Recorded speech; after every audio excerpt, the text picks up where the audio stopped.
আসসালামু আলাইকুম। কৃষি বিচিত্রা ফেসবুক পেজ, ইউটিউব চ্যানেল থেকে সুস্বাগত জানাচ্ছি। সামনে একটি মালটার গাছ দেখতে পাচ্ছেন, একদম ঝোপালো একটি গাছ, মাশাআল্লাহ অনেক বড়। এটা হচ্ছে বাড়ি মালটা। আর বাড়ি মালটা এগুলো চেনার নিয়ম হচ্ছে, দেখবেন মালটার নিচে পয়সার মতো একটি গোল চিহ্ন থাকবে। অনেকেই মালটা কিনে প্রতারিত হন, তো তাদের জন্য মূলত এই ভিডিওটি করা। দেখবেন যে মালটার নিচে যদি পয়সার মতো গোল চিহ্ন না থাকে, তাহলে ভাববেন যে এটাতে কিছুটা ভেজাল আছে, যেহেতু বাংলাদেশের মাটিতে মালটা, কমলা ওইগুলো তো একবারে খুবই সুমিষ্ট হয় না।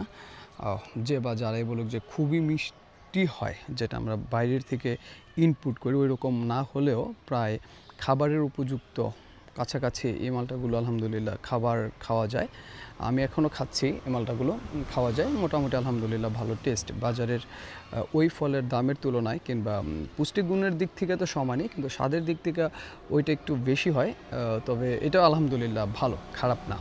তো ভালো থাকবেন, সুস্থ থাকবেন, কৃষিকে ভালোবাসবেন। আর কৃষিভিত্তিক যে কোনো প্রতিবেদন প্রচারে কৃষি বিচিত্রা টিমের সাথে যোগাযোগ করতে পারেন। আসসালামু আলাইকুম।